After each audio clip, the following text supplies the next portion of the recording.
Hey everybody, Clint Vosloo here, and welcome to the 36th edition of the Clint Vosloo podcast series. And today we're speaking to Tiffany from the company From Divorce to Destiny. This is one hell of a fascinating conversation that I absolutely loved having with Tiffany. It really is a crazy story how she was born in Bangkok, grew up in Seattle in the US, but also had links to France. And sort of how she weaved herself through that sort of, I guess, the phase of, moving from Bangkok to the US and feeling sort of a bit disconnected with society there. Then going on to her journey, how she wanted to become an entrepreneur, and which led her to setting up a business in Phuket. And then the whole sort of, the pivot of the podcast was, moving back to France or moving to France and then ending up getting divorced with a husband. And I don't want to do a spoiler alert, but she was dealing with divorce in America, custody battles in France, and business litigation in both Thailand and Hong Kong all at the same time, right? So it's a really, really crazy. Tiffany's story was really inspiring, man, and knowing what she went through and where she was in a position to what she's achieving today. And today she's working with the top 1% of private equity and private wealth in the world, trying to help the earth and the planet and all these amazing initiatives. And when you hear the podcast and listen to where she's come from as to where she is today, it is truly fascinating. So I know you'll thoroughly enjoy it. As always, if you're looking for help, reach out to me. All the digital courses there, the coaching's there, clintvosloo.com/help me. Also the Wildfoot coaching programs. And very much my initiative at the moment is I'm going to heal you through food first. And then if we need to work together, we can deal with that afterwards. I just want to, clintvosloo.com/wildfoot. I just want to thank Tiffany so much for her time, for sharing so openly. It was one of those conversations that hour 45 went by in a blink of an eye. I think, and once again to Tiffany, from me to you, just be super proud of everything you achieved. It's an amazing story, and I know you're going to do great things in your life. So to everyone out there, enjoy it as much as I did. Strap in, enjoy, and we'll see you on the other side.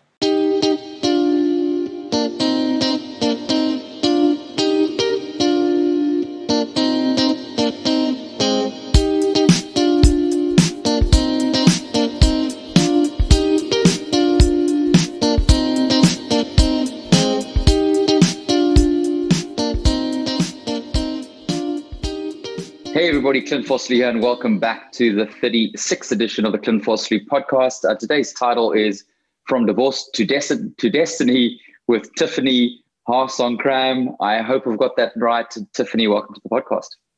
Yeah, thank you. Thanks for that. Didn't butcher it too badly, huh? No, I butcher it myself. Have no worries. Yeah, Tiffany Harnsongkram. Here we go. Thank you very much. How's your day been so far? It's an early start for you. You in France, right? I'm in Southwest France. It's not too early for me, but yeah, I was up late last night on some really exciting calls. So my spirit is very high, even if my body energy is a little bit weak. Brilliant. And I mean, crazy times we live in. What's things like in France at the moment? Are you guys in lockdown, or what's happening? I consciously don't watch the news, so I have no idea what's happening in the world. Yeah, I actually don't blame you. It's very strange to have the play-by-play on something that so little real information is given on. And it's weird. I mean, in France, we are in lockdown, meaning that we have to be in by 6 p.m., including all the restaurant workers. And however, the kids are in school. So yeah, people are a bit confused. And of course, the grocery stores are open, but the clothing stores, some of them are open, some of them are not. If they're considered essential, they're open. So there's a lot of mixed messaging going on and not a lot of real data. And I think it's been a perfect illustration to show us how competent government really is and where they're not competent at all. Yeah. So it can be very empowering for us and very frightening for us as well, because then we just don't wait for them to save us. We need to figure out solutions for ourselves. Amen. And from a case perspective, is it on the downs? I mean, has vaccination started, or what is happening? Oh, you're going to be sorry you asked about this one, because let's go down the rabbit hole. France. Okay, at this rate, I'll put it this way. I think we're doing 200,000 vaccinations per day, which means it'll take us the next 500 days to vaccinate the population. Okay. Which also means that the United States, as much as we were laughing at them 2 or 3 months ago are now going to absolutely flame us. So, I'm French, Thai, American. So I hold, I hold all three perspectives at once, and I can kind of, tease the Americans because I am an American, and I can tease the French too, because man, both of those countries have, quite bungled their responses, unfortunately. So in Australia, from my knowledge, we haven't even started yet. I think it only starts next week, the vaccination. But there, only 27 million. But from my knowledge, when I was listening to a radio, when I drive my kids to school, it's like the only news I get, that it only starts up next week. Okay. Well, yeah, you have it pretty well contained, though, it sounds like. Right? Well, we get one person infected and they shut down a city. So, our life here is, absolutely per normal, in a bar with live music, stadiums, 50,000 people. It's so weird. Living here, because it's just, the only thing you have to do is scan in with an app if you go out for dinner. But other than that, it's pretty normal. So it's pretty surreal. Wow. That's amazing. For us, it's like pandemic has lasted so long. It's hard to remember what life was really like, what normal life is like. The kids are living in this very weird dystopia. I'm actually coaching a couple at the moment out of Canada. And they have got 3 kids. They're coming out of their winter. They're snowed in, and they're sort of at level 1, and they can't go out.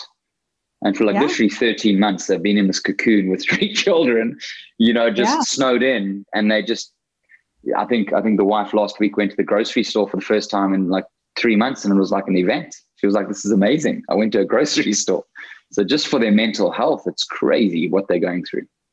Yeah. It's very much the same here, and with many of my friends in the States, the single friends have been tremendously isolated. And at that point, I just, you have to take some risks if you're going to keep your mental health sometimes, because if you feel yourself getting a little bit too, as they call it in France, sauvage, which means, when you're out in the wilderness by yourself and you forget how to be with people, and you kind of go a little bit nuts in your little bubble. To keep our humanity. And I think for all of us, it's as much as I've got 3 kids, right? And they're all device driven, which drives me nuts.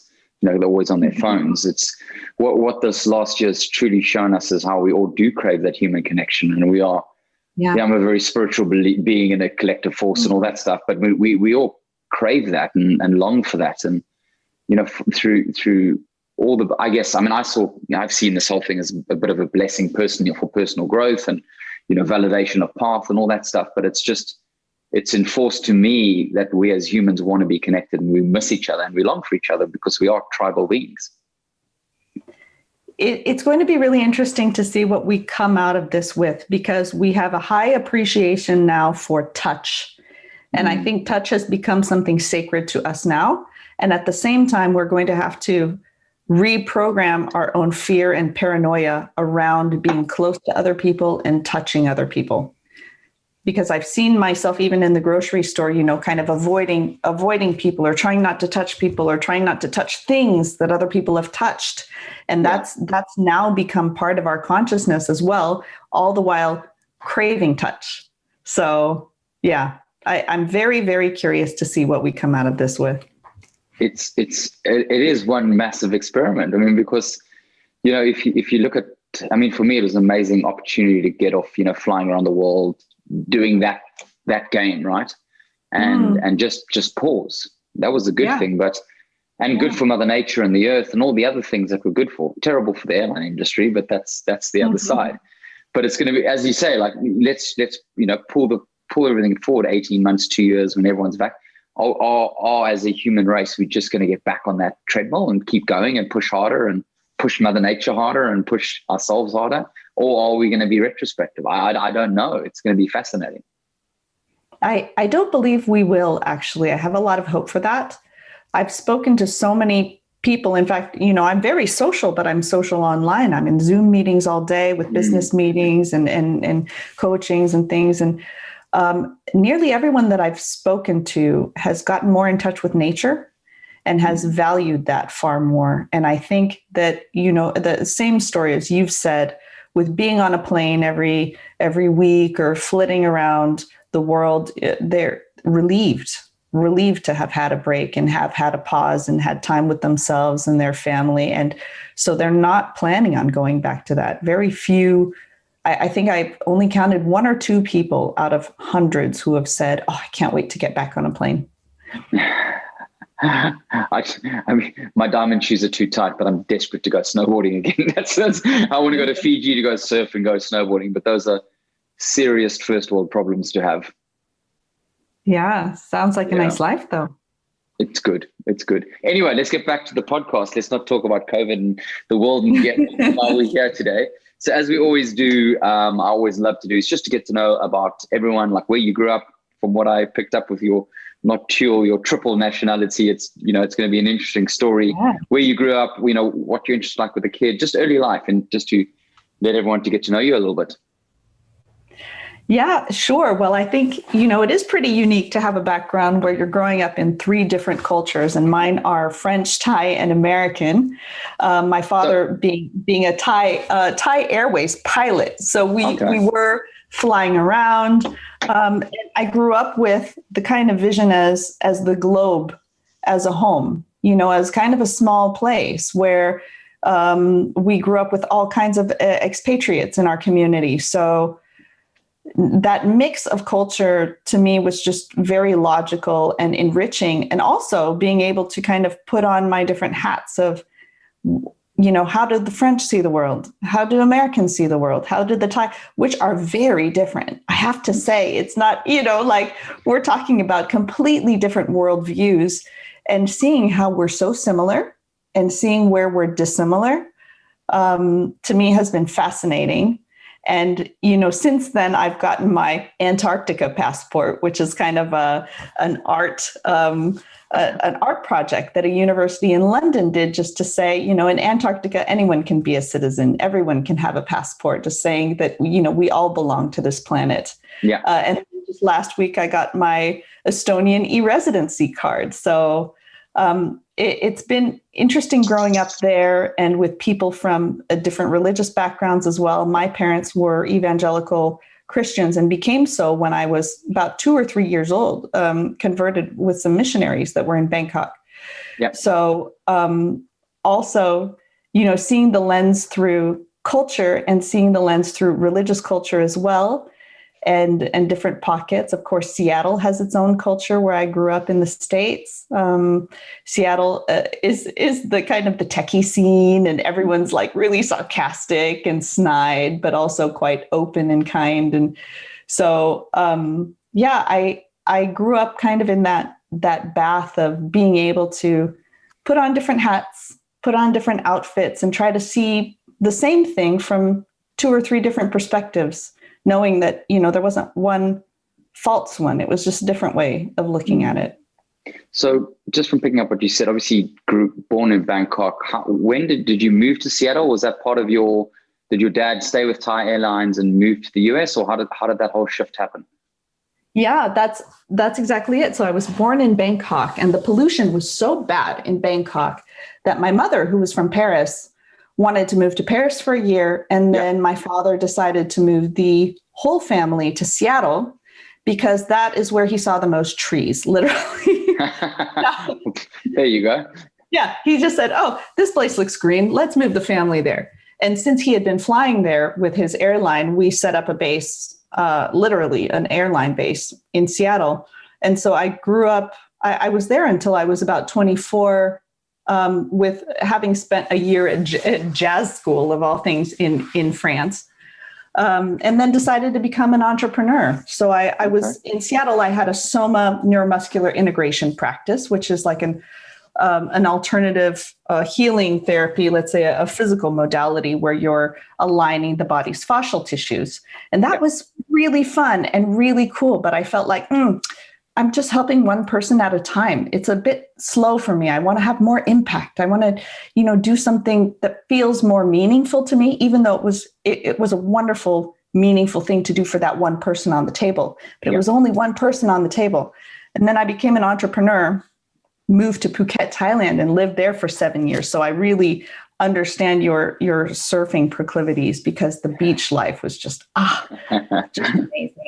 And then after that, when I had children, I moved to France for the educational system. Okay, so we ran forward a couple of decades there. So just what I'm super intrigued with, coming from, what age were you when you moved to the US? Because that must have been a huge call. I mean, obviously, from my assumption, with your dad being an international traveler, you saw the world, right, from a very young age. Yeah. But that culture shock of coming out of Bangkok, going into an American, how was that for you? Did you adjust easily? And what was that like doing that shift? You know, no one's ever asked me that question before. That's fantastic.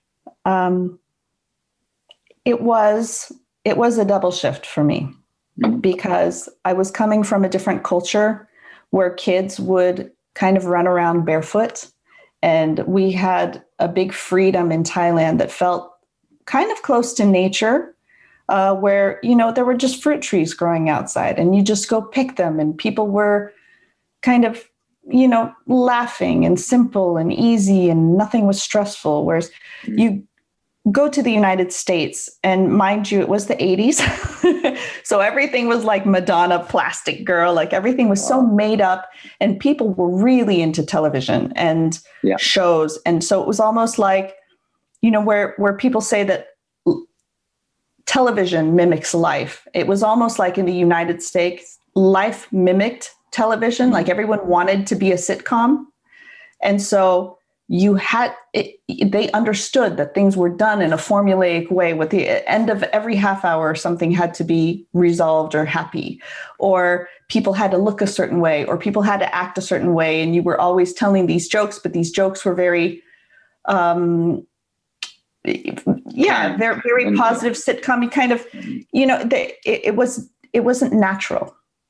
It was forward moving. It was energetic. It was positive. It was huge goals, aspirations, dreams. The American way is just, you know, go big or go home, and you can do anything you want to do. So that was hugely energizing. But at the same time, feeling like I had to lose the natural ease of life. Yeah.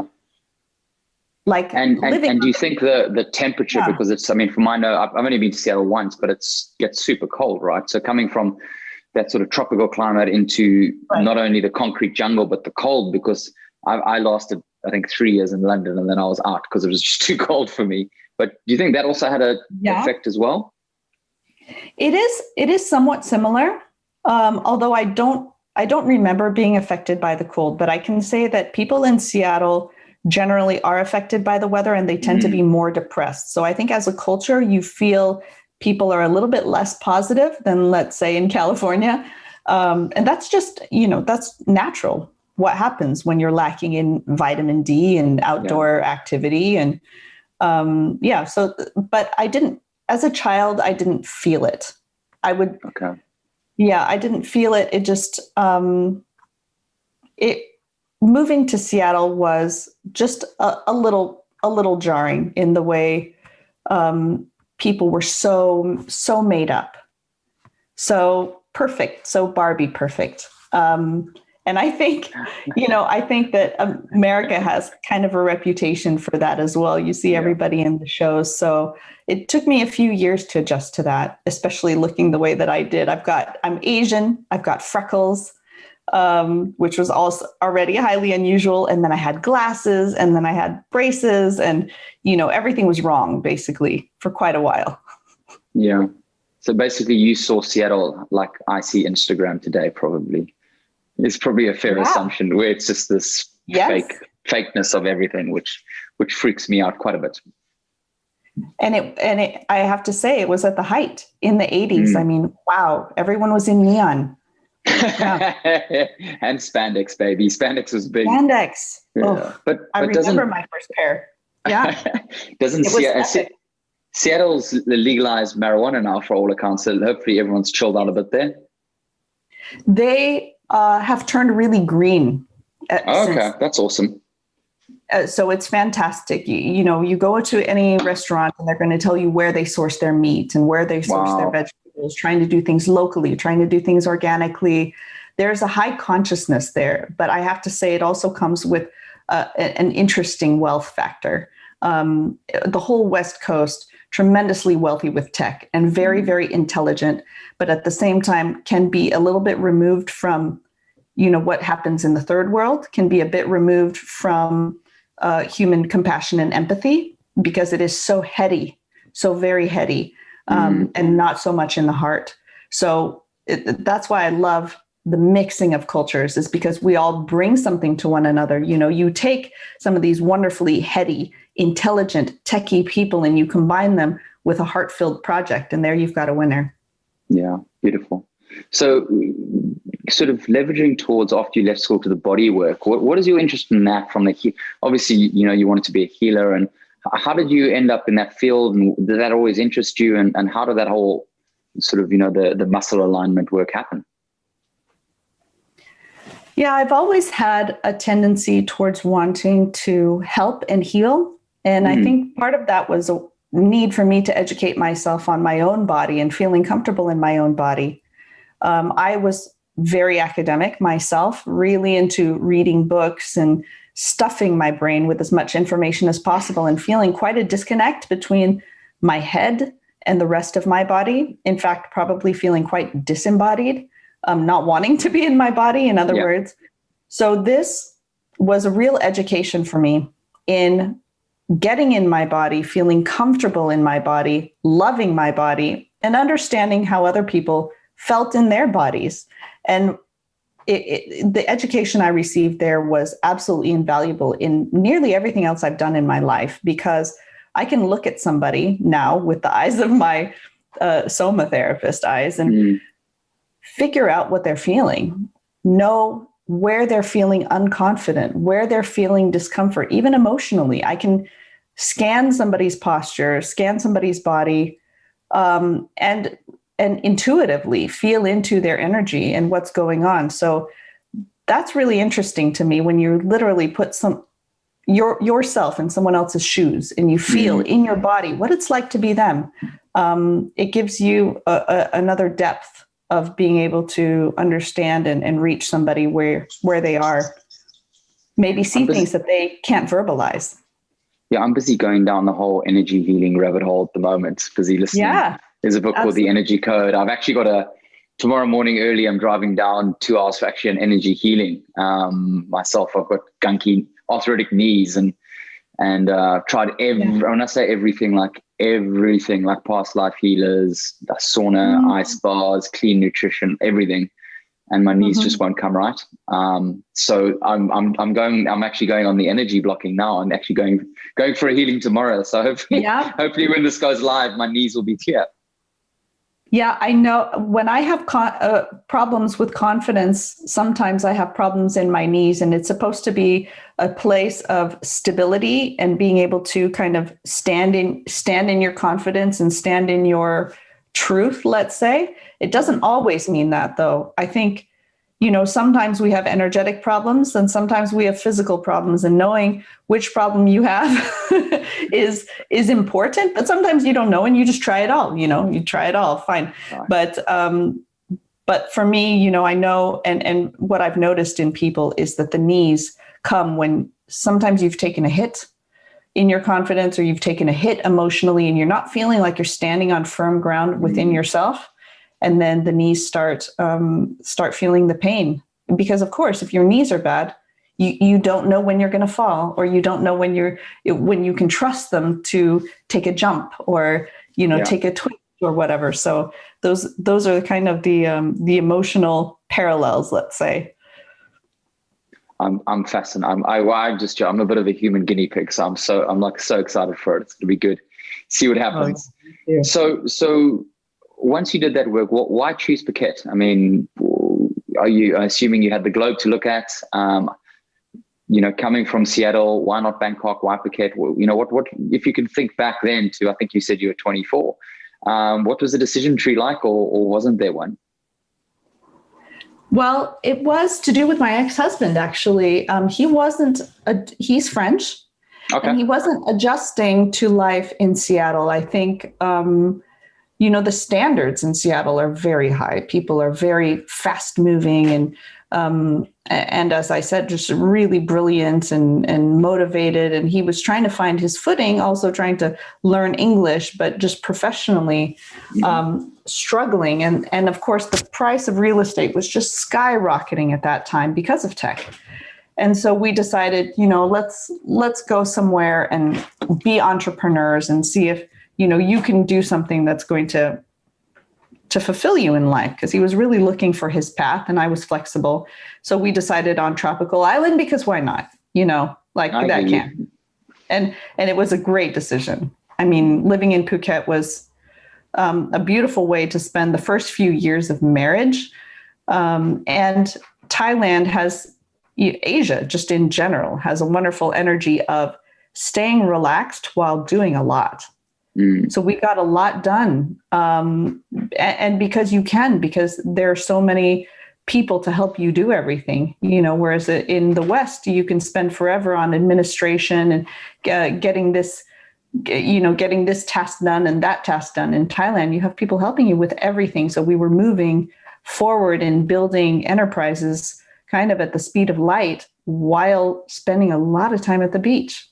That's awesome. And what from an entrepreneurial background, where were you branching into those days? Was it still on the sort of the, helping people, or what were you looking at was it a technology play, or what were you busy with in those days? A little bit, very light tech. It was outsourcing web design and AutoCAD. And then I started a tourism related business, which was basically, boat tickets and tours around Phuket, but putting it online, because at that time people were selling them physically in the street. Yeah. I've spent a month in Thailand, so remember getting off the ferries, it was frantic. Everyone, shoving laminated sort of screenshots or photos of the accommodation. Was nothing was digital in those days. Exactly. Yeah. So we were kind of right in that wave of digitizing things. Awesome. And then you said you had your kids in Thailand, in Phuket? Both of my daughters were born in Phuket. Yeah. Okay, brilliant. And then when did you move back to France, as you said, for an education? So how old were they then, and how did that all look? Yeah. How was it adjusting from island life to going back to first world? Oh, wow. That was a real doozy. If it had been for me, I would have stayed in Phuket. But when you're in Thailand, you essentially have two choices of education, which is, the general education, and it's a lot of rote learning. From my American perspective, it's almost military-like, honestly. And I didn't want my kids to do that, not to mention that the level of education was very low. Or you're paying for a private school, in which case it's $3,000 a month. And then you have a different problem in which the kids are competing with their Louis Vuitton bags and their sports cars. And that's not a problem I wanted to deal with either. And I think the kind of most poignant reason to leave was that in this class system, there's also a racial class system in which, the lighter your skin, the wealthier, more prestigious you are. And I remember my daughter, who was 5 years old at the time, my eldest daughter, and then my youngest was 2 years old. She said, well, at school, everybody wants to be like me because I'm white and I'm pretty. And knowing that at that age, she had been so reinforced with those messages already, and obviously not coming from my home. And I'm not white, but she had fair skin and she had blonde hair and she had green eyes. And so knowing that she had already differentiated herself so much from people because of their comments, because they would say, oh, you're so pretty, your skin is so white. Oh, you're so pretty, your hair is so light. I knew that was a really unhealthy way to grow up, not to mention the way that women are treated many times and objectified in that society. And I know because I grew up in that society. I grew up very much feeling like that. So that wasn't a programming that I was keen on for the kids, which is why I said, let's move back to France for their education. And in that regard, things are much healthier in France. There is racism here. There is class system hierarchy here, but it's not as extreme. So this is my inquisitive brain, but from a Thai perspective, was that the fair skin? Is that just a like an ingrained Thai cultural thing, or was it the perception of wealth from expats coming in, having fairer skin, therefore fairer skin equated to wealth, or where did that come from? Because it's intriguing to me. I think there is kind of a common narrative to say it comes from colonialism or it comes from exported ideas of wealth. I don't actually put the blame there for the majority, for the most part. I think it's historical because everywhere in Asia, you have a class system, a hierarchy where the higher you up or the higher up you are, the wealthier you are, the whiter your skin because of, people used to be in the fields and then people used to be indoors and you knew who was who. And I think that's carried on, but perhaps the portions that, have come from media in the West and, Californication is real. Like we've all been affected by the media, the movies, and the shows that we've watched. And so from there, maybe the ideas about our noses or our eyes, the shapes of things have changed a bit. Okay. So we landed with a 5-year-old and a 2-year-old. Were you in Paris or where did you end up in France? I ended up in the southwest of France where my ex-husband's family is from. And I'm still here. Yeah. There you go. And you haven't moved since? No, I haven't. And it's not because I didn't want to. Honestly, I was very frustrated and upset with being quote unquote stuck here. And I really was stuck here. And now I'm grateful for it. 9 years on, I'm very grateful because I couldn't have foreseen what was going to happen on planet Earth back then. So do you want to talk about what happened? Obviously, the divorce and your the start of your new mission, but do you want to share what happened there and that journey as much as you do or don't want to share? Would be just magic so everyone can get an understanding what you went through. Yeah. So I was married actually 10 years. And as you know, I married a French guy who I met in Seattle and we met when we were very young, 15 and 16 years old, as he came and stayed with my family as a foreign exchange student for a month. And then we kind of stayed in touch a little bit. Yeah, so that happened. And and then we stayed in touch a bit. And when I went back to France, when I was 19, as a music student at a jazz school, we got in touch again and we started dating again. And it was kind of like a moth to a flame kind of relationship where I just felt like absolutely sucked in and I couldn't get away. Not that I was trying too hard, but it was a situation where I knew he wasn't a great fit, that let's say he was a little bit of a fixer-upper. But at the same time, there was something absolutely magnetic about him that I don't know what you believe about your spiritual path or if you have one, but for me, it was kind of almost on the soul contract level or on a way where, he had been drawing into things that I needed healed. So maybe a better way to describe it would be a tidal wave. I was taken into the tidal wave. Yeah. And we were married quite young. I mean, I was 24, he was 23, and we married in Seattle because I was so religious and so conservative that I said, look, either, we do this and get married or we don't. And then he opted for marriage, which was very rare for somebody French his age, actually, I have to say. So we were married. And as I said, we moved to Thailand. And he was doing really well. He came from a very disturbed family background, a lot of trauma there. His father was full-blown narcissist.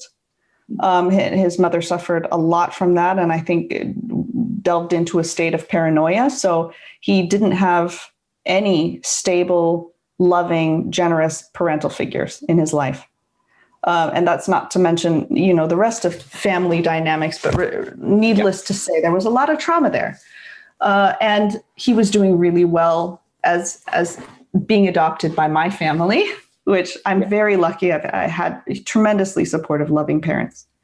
He was doing very well, growing a lot as a person, growing spiritually, growing emotionally, but still having quite a few struggles. And so after a while, I felt like I was actually living my life in service, which is what happens in these dynamics. I was playing rescuer, I was playing nursemaid, I was playing mother, and that can't last.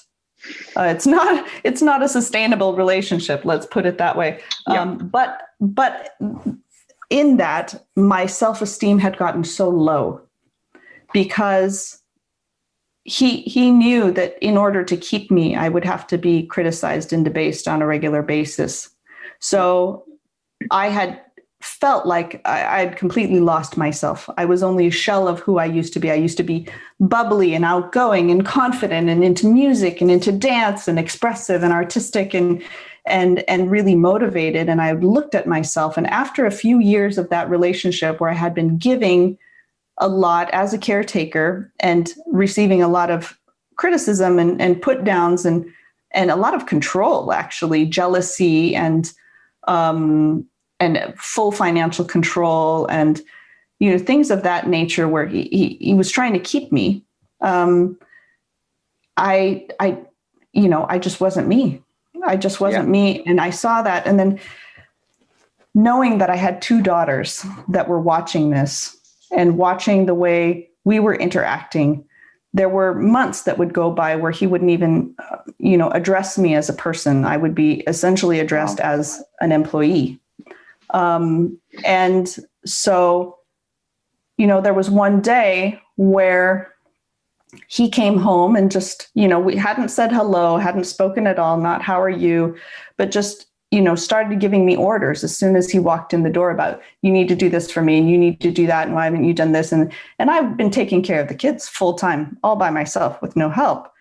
And knowing that my daughters were watching this, I said, I can't give them this example. What a disservice to my daughters for them to see the example of a woman like this being treated as an employee, quite frankly. And was that the straw that broke the camel's back, that exact incident? Was that the turning point for you where you knew that you had to do something? I think there were many straws that broke the camel's back, as many women, women have a pattern of sitting on a bad relationship for years before actually acting on their desire to leave. And that was me. I had given multiple warnings. In fact, 3 years prior, I had said, if things don't change, I'm leaving. And that had happened a few times. But that day, that was the end of that. That was the end of the warnings, let's say.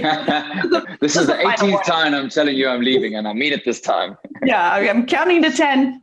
And I think that my girls were old enough to see that dynamic, and I knew that they were old enough to see that dynamic. And I said, if they grow up to be like me in this very moment, I will have failed. So I said that evening, I told him, this isn't working. I don't have a spot in this relationship. This relationship is completely about serving you and your needs and your goals. I don't even align with your goals. I have zero desire to retire at age 35 so I can spend time at the beach. Like, I want to make a difference with my life. I want to use my skills and talents. I want to develop my skills and talents. I want our daughters to grow up to do the same. And so I just said, let's divorce. And he reacted immediately saying, yes, I totally agree with you.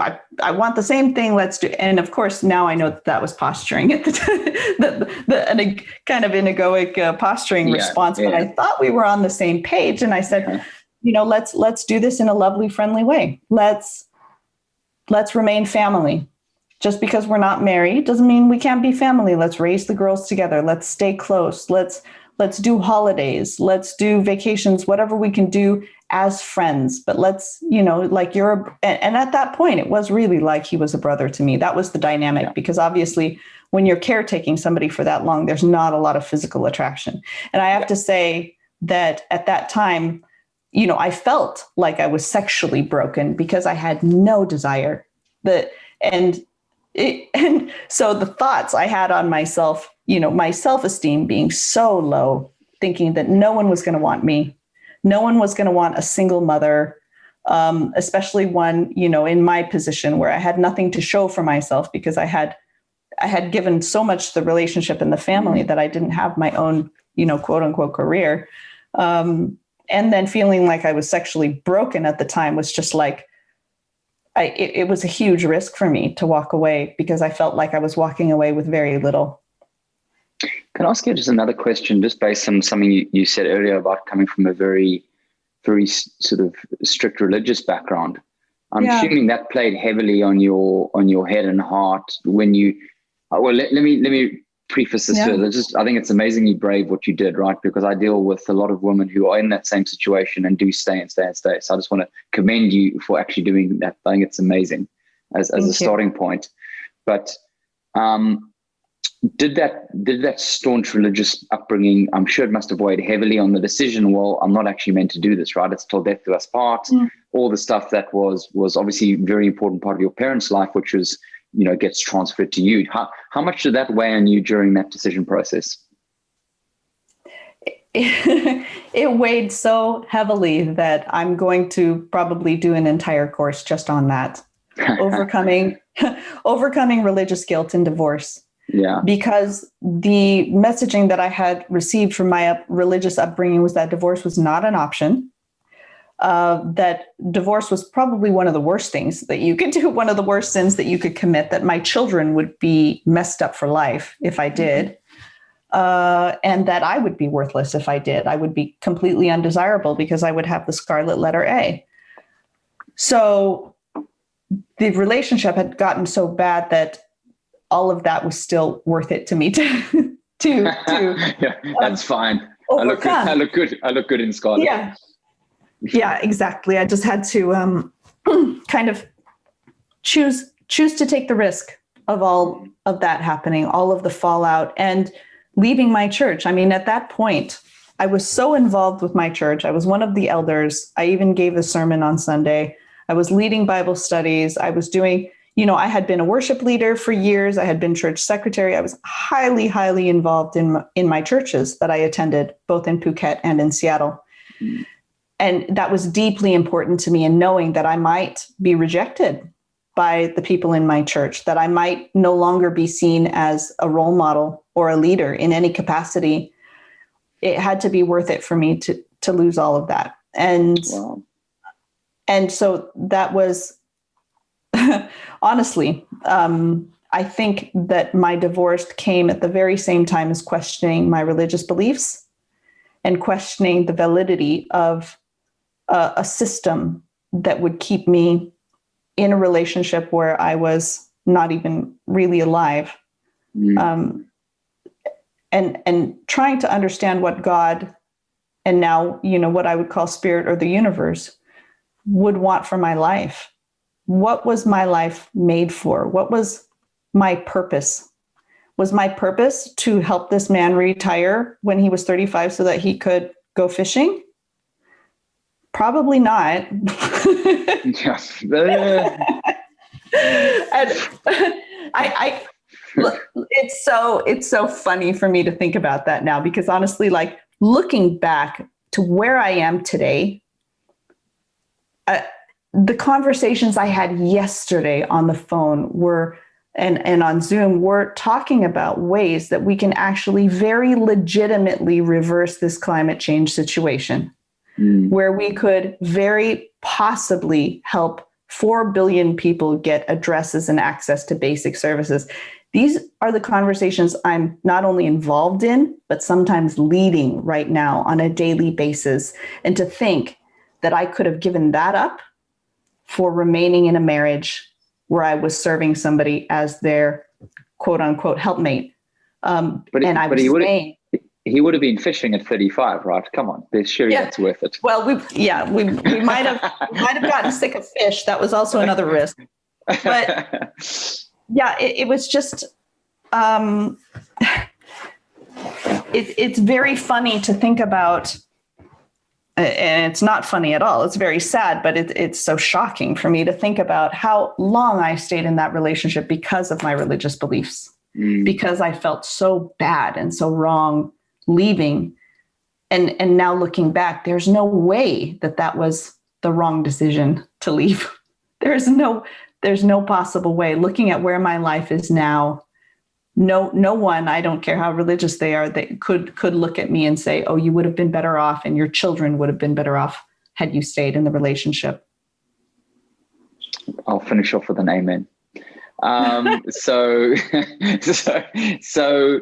you got to the stage where we were having family holidays that obviously didn't work out. What actually happened? I mean, was it the rough and bumpy divorce road once it actually got down to brass tacks? Yeah. Yes. You're right. That did not work out. Not the plan A did not happen. So, this whole concept of conscious uncoupling, I wanted to do the Gwyneth Paltrow thing. Even though she hadn't done the conscious uncoupling yet in Goop magazine, I had conceptualized it already, saying, this doesn't have to be war at all. And really, I loved him. I loved him just as a brother. So, and I wanted what was best for him. So we proceeded as such, and we said, well, we'll move to France and we're going to live very close to one another. We're going to co-raise the children. Maybe we can live within a few blocks of one another, whatever it is. And he said he was going to look for a duplex, a house where he would live in one side, I would live in the other side. And, we could have our separate lives, but have the children be able to go back and forth. And that sounded like a fantastic plan. Well, so I had trusted him to manage that with his cousins over here, trying to find us a house and then sort out the finances, where he said the income from our family company that we built together would be split 50-50. All is well. Then my father passed away actually just before we moved. And while he was in the emergency room, my ex-husband went to Hong Kong to open a bank account, a new bank account for the business, on which he put only his name. And he said that because I hadn't been able to fly since I was with my father in the ICU, that we would add my name later. Later never happened. So that was number one red flag that I ignored because, frankly, I didn't have the choice. I was with my father. And then we moved to France, and he said he was still looking for a house. And 2 months later, he announced that he didn't like living in France and he was moving back to Thailand. So he left me and the girls in France living at his mother's house that he had actually, wow. Purchased. It was a second home. His mother had multiple homes. But he had left me there with the girls and then subsequently cut off the finances, cut off my access to the finances, cut off my access to the business, everything. So it turns out that entire time that we had been planning to amicably separate, he was actually planning to have everything and to leave me with subsequently nothing. And then after that, he said, I still want us to remain married. I want us to remain together. And if you leave me, if you really do leave me, I will take everything. I will take everything, the children included. And I didn't think that was possible. I thought that the law would be on my side. I thought that, there was no way he would be able to handle the children and whatnot. So I kind of just, blew it off. Oh, yeah, sure, you're going to take everything. Yeah. I thought he was just making threats. He was actually serious. And he subsequently, when I refused to get back together with him, he subsequently began to wage legal war, and even went after custody of the children, took the whole business, took all of the money, all of the assets, everything. And I was here in France, still trying to relearn French since I hadn't spoken French since I was 5. Well, actually, no, I spoke it a bit when I was 19, but it wasn't business level French. Let me just say that. So that was a really scary time. So how did that actually work though? Because I mean, I'm trying to say from a custody law perspective, because here it's, you get your financial separation, which is one aspect, and then you get the children, which is another aspect. But, for me, it is all based on one law system. Here you're dealing with, you're an American citizen living in France with your ex in Thailand with a business in Hong Kong. So which jurisdiction looks after what? And And how the hell does that work? It was all jurisdictions. It was all jurisdictions, which is why, because it depends on for what. So the marriage was done in the United States. So they decide what form of marriage we have. The business finances were in Hong Kong. The business base was in Thailand. So for each of these pieces, and then of course the child custody was in France, for each of these pieces, it would have needed to be done in each of these jurisdictions. And having cut me off from the finances, I wasn't able to do that. Wow. And this is a warning as well for people who are preparing to divorce. This is what happens when, sometimes people will cut you off from the finances because they're just being greedy. But sometimes people will cut you off from the finances so that you don't have the money to defend yourself. And this is what happens often in child custody cases, is that somebody will try to drag it out or try to do it in such a way where you can't earn a living or you can't continue paying the legal fees. And I've seen that form of, it starts out as financial abuse, but it ends up being legal abuse, because if you don't have money, you can't defend yourself in court. Yeah, no. Yeah. And how did that all plan out? I mean, because if you financially cut off, you're managing the kids 24/7. Yeah. I'm just trying to think. A lot of sleepless nights. Yeah. I mean, that's a load. I mean, I single dad. I get that, right? Don't you worry. I know the load that puts on. And trying to keep your shit together and not have sleepless nights, which I'm sure you had plenty of. What is the strategy at that time? I mean, besides survive, which I'm sure felt like that, how did you kind of resolve it, or didn't you resolve it, or what was the game plan? So it's an interesting question, because there are several fronts, there's several things going on in your mind when you're in that situation. First of all, my thought was, wow, this is impossible. This situation that I'm living in is right now impossible. The second thought was, what can I do to fight? What can I do to defend myself? What can I do to get back? And then that logical stream goes, okay, well, then I need to get free legal help. Then I need to get government assistance. Then I need to get, my mother to loan me some money so that I can survive. So you go into all of this logistical survival planning, and that is the absolute fight or flight response of, I'm going to freak out, and then I'm going to make sure that I can eat and that I can live. That's kind of the level one response. And a lot of people stay at that response because they are in fight or flight, and they're just trying to make it. They're trying to survive. And my saving grace was that I was able to get out of that fight or flight and get to the big picture program of, who am I? What do I want? How do I create the life that I want? Making bricks from hay, making the impossible happen in this situation, literally creating a life out of nothing. And that came because I had an opportunity that many people don't have, which is being stuck in the countryside of a country where I knew nobody, or only my ex-husband's friends, and being in that place. And my mother was with me at the time, thank God. But being in that place of isolation caused me to dive in. And I was watching anybody and everybody I could find on the internet with topics around this and topics around rebuilding yourself and dealing with stress and divorce and tragedy. And I was learning, I was doing EMDR techniques, and I was doing tapping techniques, and I was doing affirmations, and I was doing, just about anything that I could find to do. But what I really did was I surrounded myself virtually with people who were inspirational, amazing, successful, deep people who I was listening to talks, from Byron Katie and Eckhart Tolle and Teal Swan and Tony Robbins and, all of these kinds of gurus that we like to go to for self-development. But for me at that time was my new support system, my new support system, but caused me to look further than how can I get free legal advice?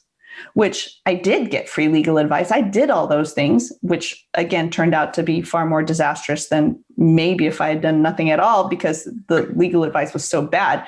But, that like I got to the place where it didn't much matter what was happening with my ex or what was happening in the court. I had to detach from that because I had to see beyond that to what life am I going to create for myself? And I know darn well it's not the judge and the attorneys that are going to do it.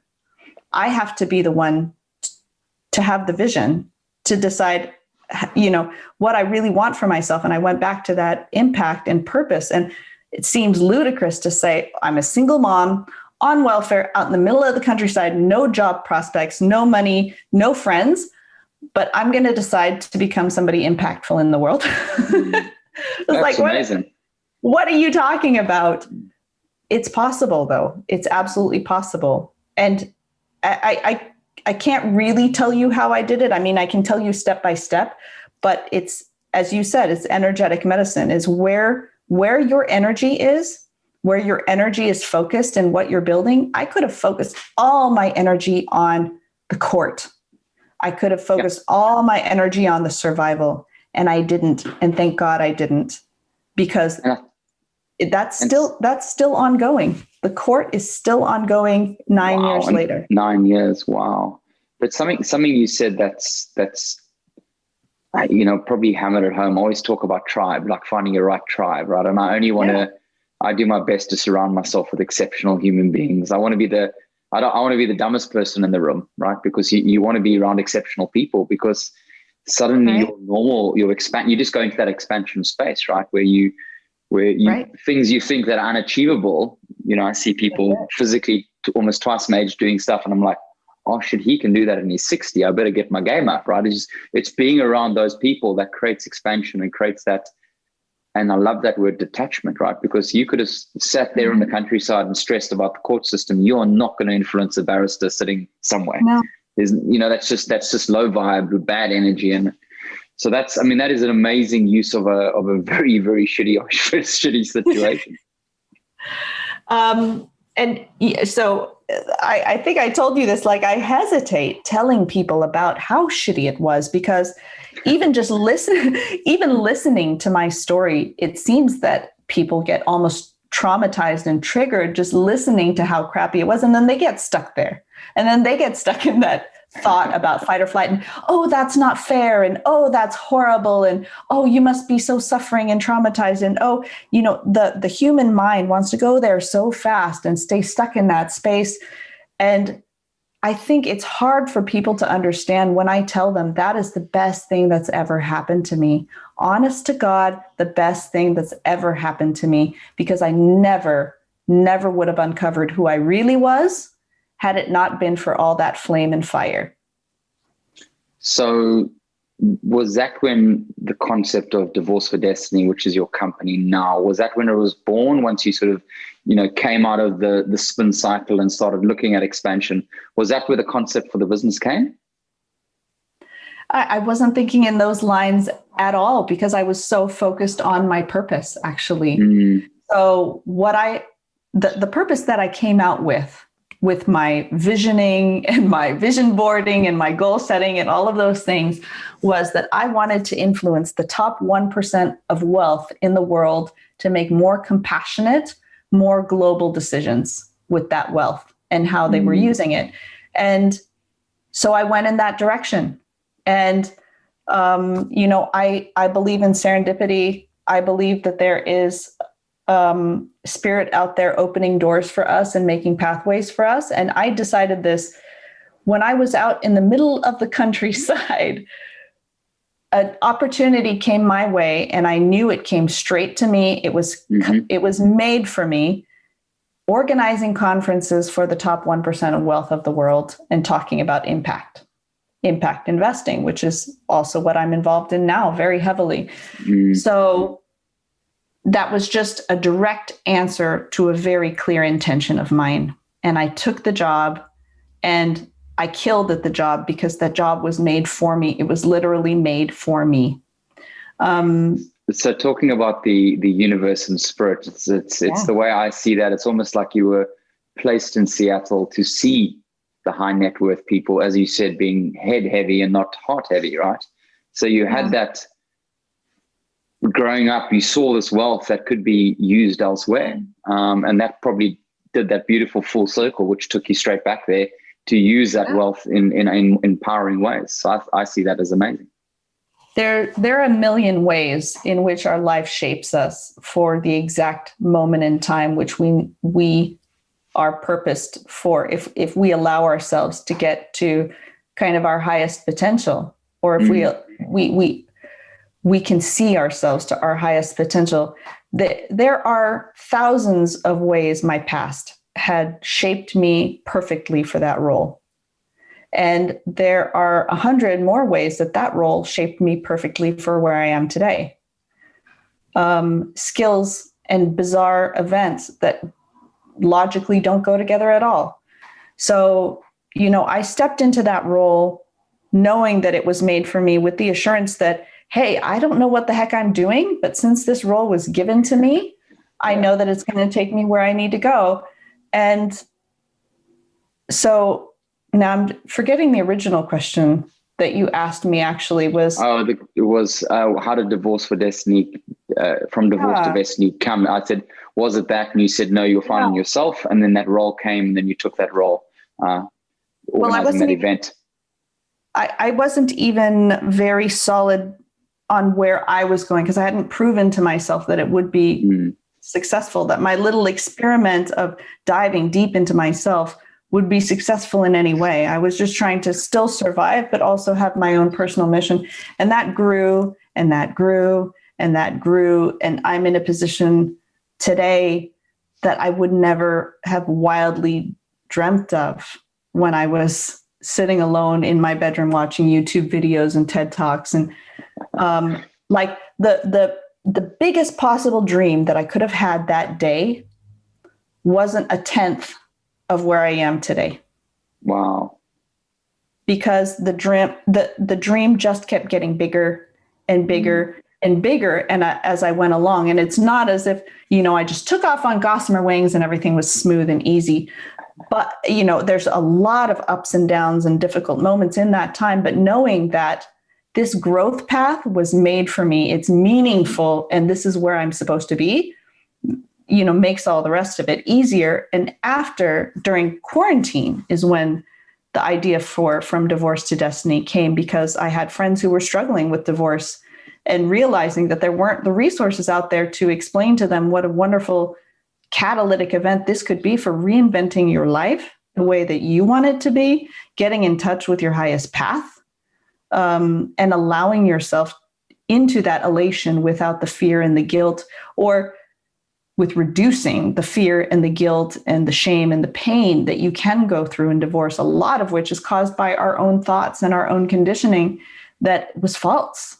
So knowing that I could help my friends through that and seeing them benefit from that made me think about, actually putting this into a course and putting this down and saying, this sad, tragic divorce story is not the only story out there. Sometimes your divorce can be the best thing that happened to you, because it will catalyze you onto a new evolution of yourself.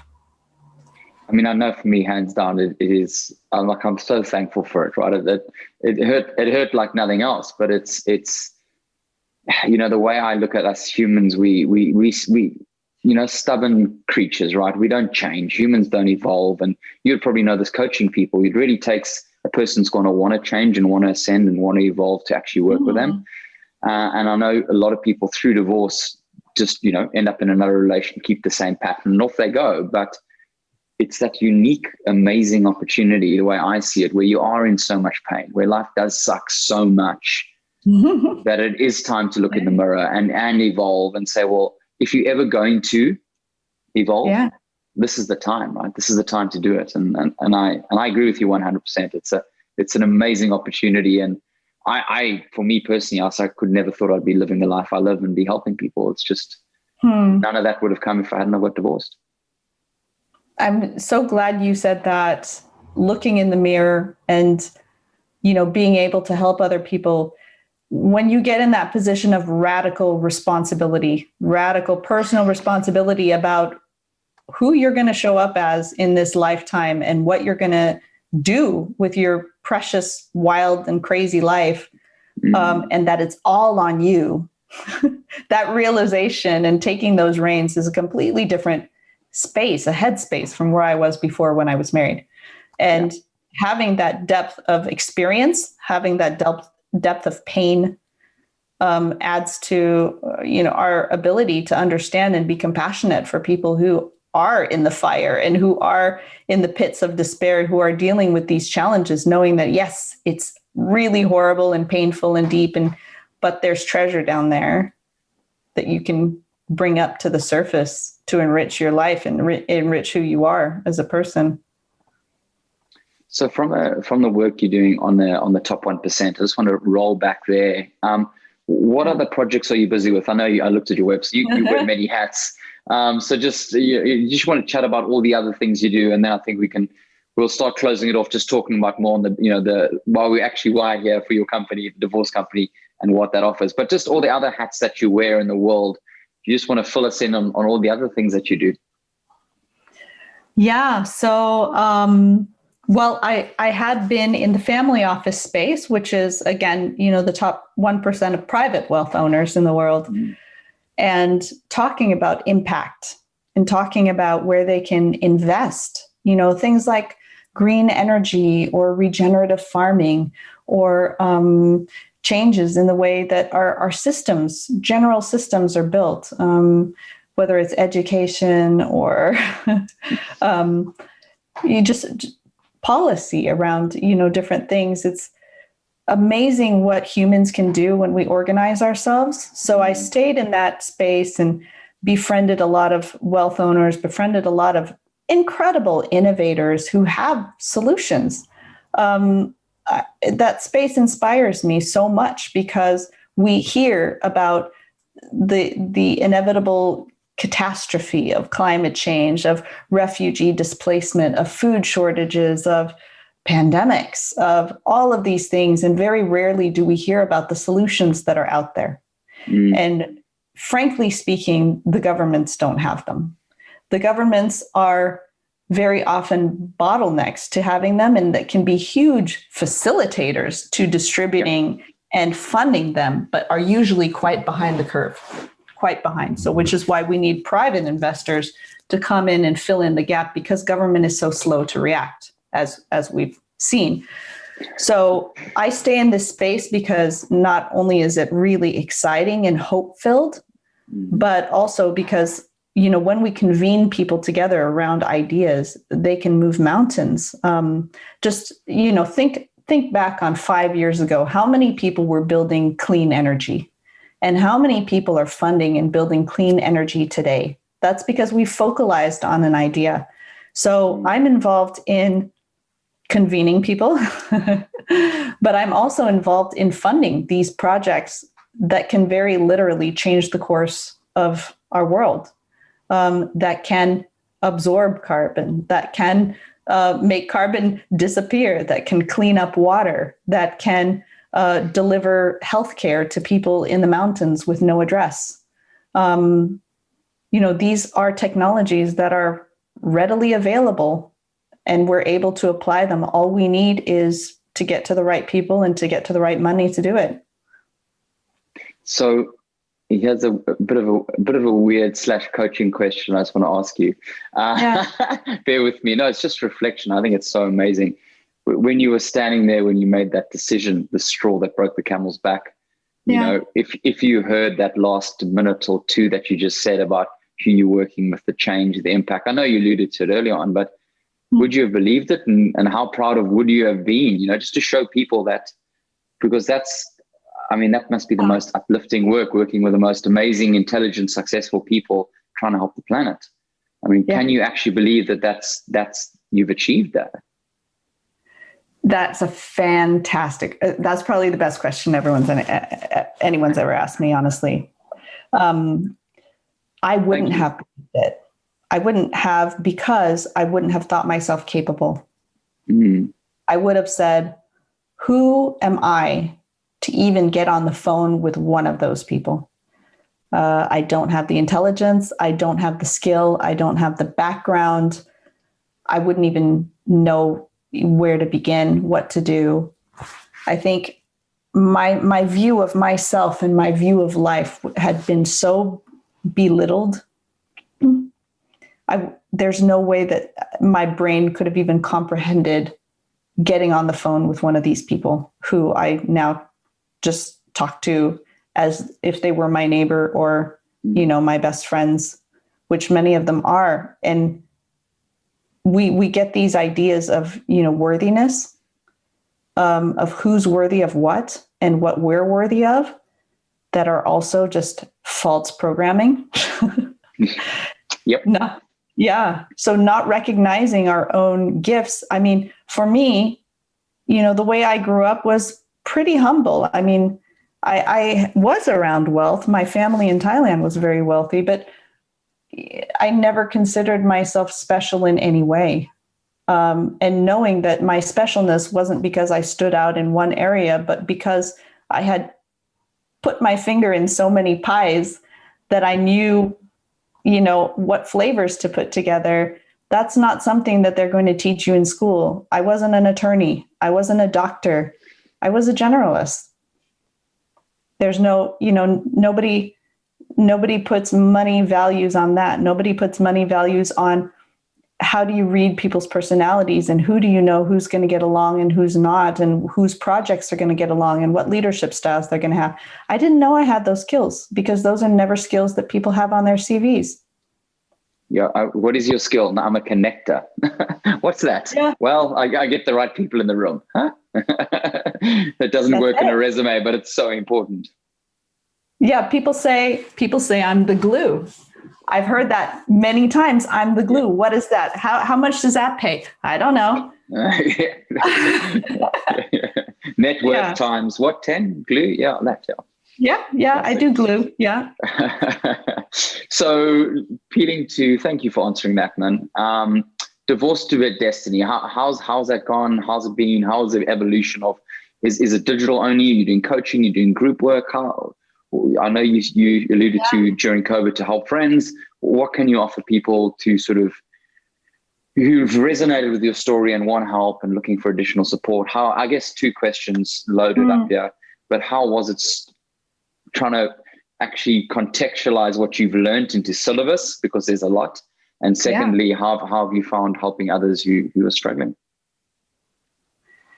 Yeah, I think one of my learnings that I took away is I had mentors. I had many mentors throughout the years, and they were people that I very specifically selected because of who they were, not necessarily what they were saying, what they were teaching, but I knew that they had some kind of magic I wanted in my life.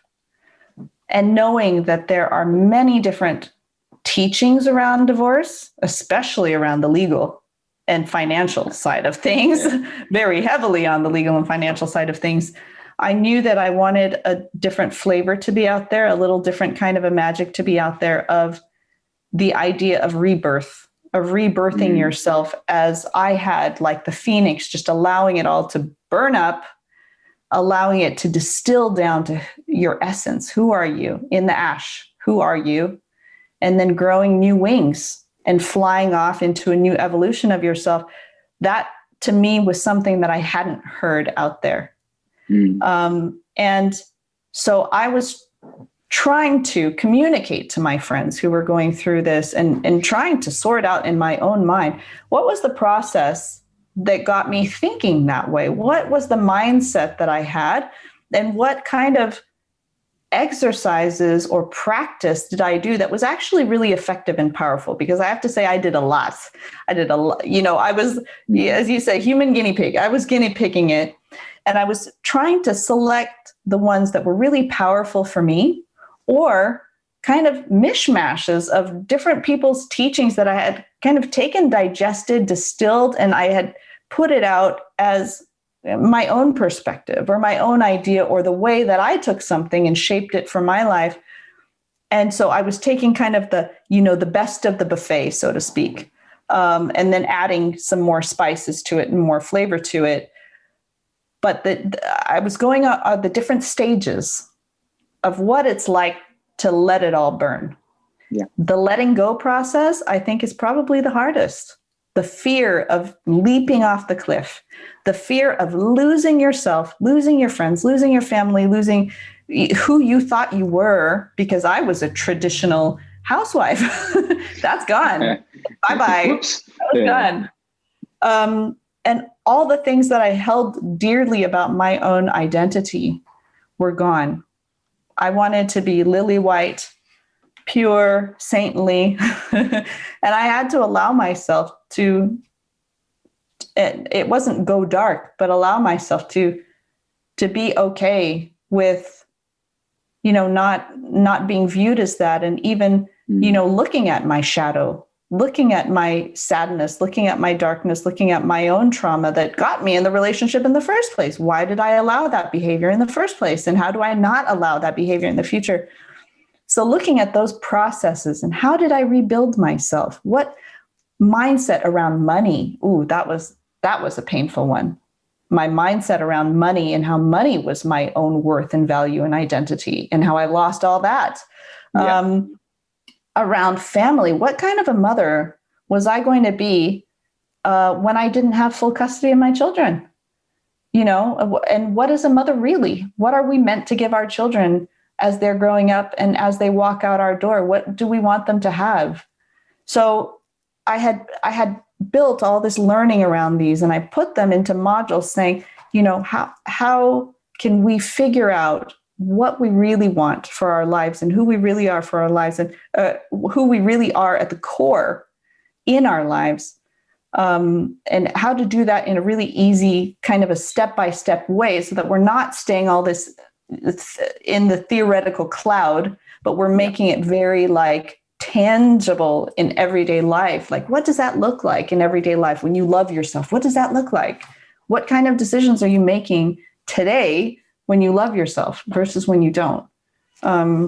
So I did that. I made the online course, and that for me is more of a movement or a decision to participate in the movement of conscious divorce, of really going inward in divorce and utilizing that fire to cleanse and rebuild. So I know there are other people in the conscious divorce space. I haven't seen very many.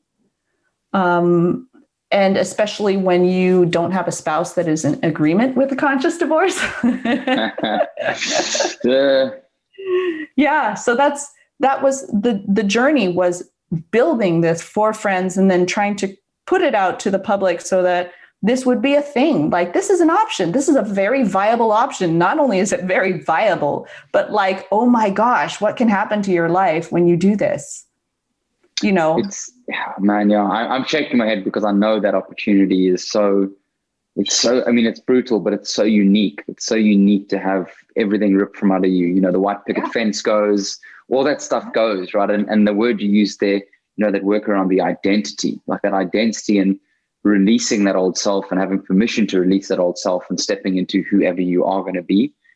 You don't get that very often in your life, right? It's either, in my experience, it's either, cancer or trauma, losing a family member or a child. It's the big events that come along. And divorce is one of those. And it gives you that opportunity to evolve if you choose to. Yeah, totally spot on.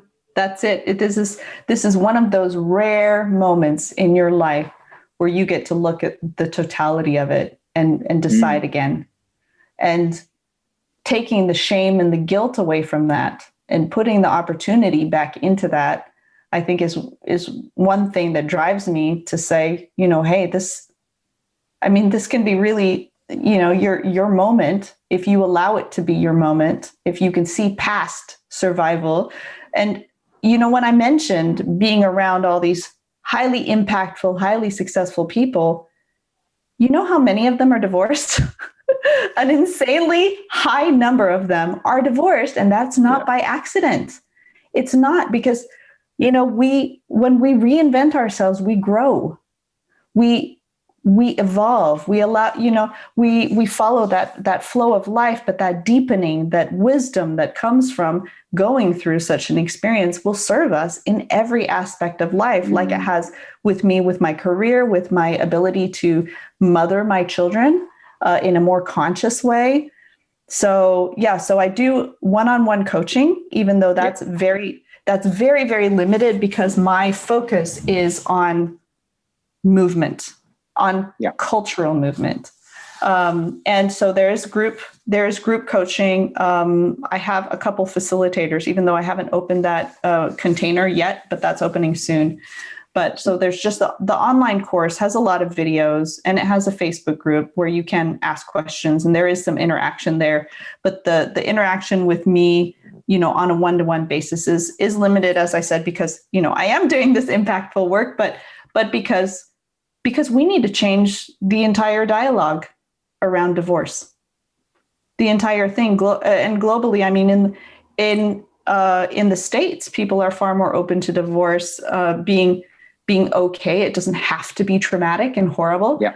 In France, it's kind of the same, but in many countries, you can't dream of getting a divorce. It's just the most shameful thing. Your family is absolutely, traumatized and let down. And, these thoughts that we have around relationships ending are really violent, quite cruel. Mm-hmm. And it also, I mean, just speaking for myself, it's something you failed at, right? And I've always had this desire and this drive to be the best at whatever I do. But it's like, shit, I failed at this. And you also have to release that guilt, right? Because, similar to your situation, it takes two to tango, right? It's not, you don't have 100% responsibility for the relationship. For sure, you have responsibility for your part, but sometimes things aren't going to work out. And you have to, let that one, I don't want to quote Frozen, but let it go and just, and step into that new identity. Otherwise, and that's what I see a lot of people, because I grew up in a very sporty background, and I remember sitting in these sports clubs and bars in South Africa where you get these 2 or 3 guys sitting around the corner of the bar. There were 3 divorced guys, and they feel very sorry for themselves, and they tell the story of how they got screwed over, and that was their new identity, and they chose that. And for whatever reason, as a kid, I saw that, and no matter, and I was like, I don't ever want to be that guy. I don't want to have this event define me to become that guy. I want to be someone else. And maybe I was lucky that I'm observant and I spotted them at the end of bars, but they were always there. You do have a specific energy about you, though, that is tremendously forward moving, and that is compassionate. And I think when you're compassionate towards others, you're more compassionate towards yourself, or vice versa, really. You can be more compassionate towards yourself. But this idea of failure, I think, is stronger with men because men hold a responsibility to keep it all together, to keep the family unit, moving in together. And it's very interesting to me how we factor failure into relationship. For me, the failure would have been to remain in that relationship. That would have been a huge fail for my future. I'm not trying to be funny, but you see people who are miserable in their marriages, and they've been in these miserable marriages for 20 years, and we congratulate them. Oh, it's your 25th anniversary. Congratulations. What is that? Or the classic, we're waiting for the kids to leave to go to uni, and then we're going to get this. What's the point? What's the point of that? How is this a success? And how are we valuing our own lives and other people's values and lives when we expect them to, stay in partnerships that aren't actual partnerships? So I think we need to be a little bit more compassionate and reasonable about what we expect out of each other and what we expect out of ourselves. It's a really, really big ask to say, you and I are going to be best friends for life. We are going to be sexually attracted to one another for our entire lives. We are going to, have the same goals for 50 years. We're going to have the same, we're going to evolve together, and we're both going to do the work, and all that stuff, right? I mean, it's a minority.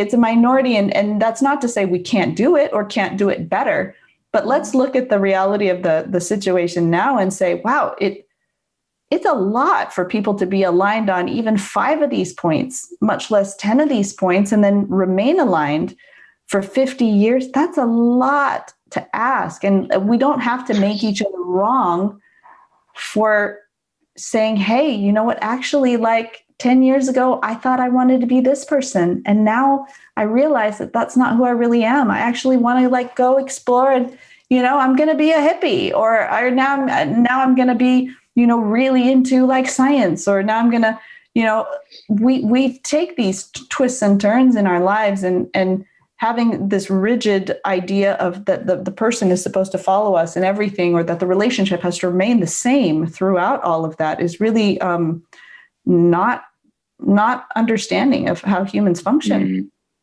Yeah, I went, something that still sits with me. I went to a workshop at a yoga studio I go to here, and the lady running it spoke about relationships. And she said, well, what happens if you took the paradigm of a relationship with knowing every relationship's going to end? Business, sexual, personal, partner, whatever it is, right? He says, if you know it's going to end through whether that be death, divorce, whatever it's going to end, wouldn't that put you in a position where you know it's going to end, therefore you're not going to take the shock and the heartbreak away? Mm-hmm. What that does, it puts you into the present moment to give you the mindfulness and appreciate that relationship for what it is. Yeah. But then when you do roll to the time when it ends, everything's going to end, so you're not shocked. And I was like, wow, that's such a simple and beautiful way to bring in like Eckhart's work and this work and that work, because I think as humans, we get so in our head about what if, looking 10, 20, 50 years down the line. But if you just know whatever relationship you enter is going to end, it's going to end. Just enjoy it while it's there and be purely mindful and enjoy it. I thought it was beautiful. That's gorgeous. I love that. We know it's going to end. Truth is often more kind than our fiction. And as I was when I moved to the States and was shocked by how people wanted their lives to fit into a sitcom scenario, we are still doing it to ourselves as adults, pretending that things aren't going to end, or pretending they have to be this way, or pretending that they have to be that way, instead of just allowing ourselves to be natural in the present moment, as you said, and really, just be thankful. I mean, if I were to speak to my ex-husband now, I would, probably say what you did was really wrong, really painful, and it caused a lot of strife. And I would also say thank you. I would also say thank you for the lessons. Thank you for the experiences, and not only the painful ones, but also the joyful ones. But all of it has caused me to grow to be, who I am, and discover who I was, uncover who I was. And, I'm grateful for that, all of it. Tiffany, that's a beautiful note to pretend. We've been speaking for an hour and a half already. That went unbelievably quickly. Let's put a bow on this thing. Thank you so much for your time. It's been an amazing conversation, and I'm sure you and I could speak for a couple more hours, but let's keep it tight. Where can people find you, firstly, for all the amazing things that you do? And then secondly, just a closing thought, right? For those struggling, those who are in the depth of despair, or the pain cave, as I call it, just some words of inspiration just to see us in. Well, I'm pretty sure that if you just Google From Divorce to Destiny, you're going to find me. But I've got a website, just that, fromdivorcetodestiny.com. But if you want content, tips, and you can put I'll put all the links in the show notes. Yeah. And then I've got the Facebook page and the Instagram page, where I put quite a bit of content up around this idea of conscious divorce, and around letting go of the shame and the guilt and the fear and all of those things that get in our way, the wrong programming. So quite a bit is out there. I do have the one-on-one coaching, but you'll see that in the website. But you asked about what I would say to people, and that, I thank you for that opportunity. I really take great responsibility when I'm talking to people who were in the situation that I was in. It's tremendously hard. And I would say, when you can't see the future for yourself, And when you can't see the possibility, when you don't have that hope and that excitement for what can come, when you're just kind of in the fog and in the dark, allow yourself to borrow it from teachers online, from friends and family, from coaches, mentors, support systems. Allow yourself to feed off of their vision and feed off of their energy and to feed off of their possibility for your life, because they can probably see things outside of the fight or flight response that you can't see right now. And trust that, knowing that a whole world is out there waiting for you on the other side of that fear, and on the other side of that, the burn. We'll call it the burn. On the other side of the burn, it's just that, you just can't see it yet. You can't see it yet, and that's okay, and that's perfectly normal. But other people can, and you can borrow their eyes just for a minute until you see it for yourself. But just know that it's out there. Like, have the faith to just keep walking forward. I mean, I kept walking forward. I was terrified step by step. I kept walking forward and didn't know when the light would come. But when the light came, oh my gosh, it was blinding. It was a wonderful, wonderful other side. So yeah, I would just say, just keep walking, even if you can't see it. Tiffany, thank you so much. From me to you, I'd just be very, very proud of all you achieved, and thank you for getting those with the coin to look after our planet. Right? I think it's an amazing cause and amazing everything you're doing. And thank you so much for taking the time to come on the show. Yeah, thank you. You're a fantastic interviewer. I've really appreciated this.